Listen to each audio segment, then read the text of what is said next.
Welcome back to Mitchell Makes Vids, where we spotlight ETFs and stocks with standout performance.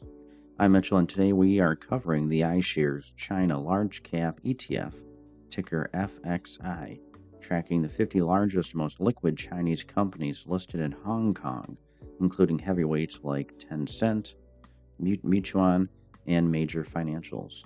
2025 has been a banner year for FXI, with year-to-date NAV returns reaching approximately 28.5% as of December 19th, driven by ongoing economic stimulus, improving valuations, and renewed investor confidence in China's large cap sector.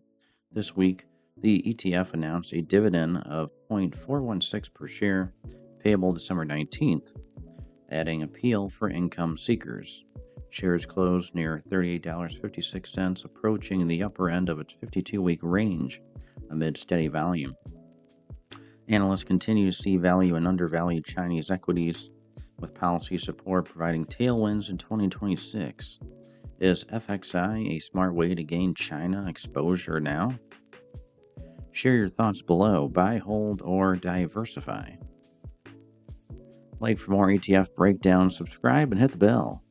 Thanks for watching. See you next time on Mitchell Makes Vids. Guys, check the links in the video description below. Make some money. Become a member of my YouTube channel today. And we'll see you in the next one.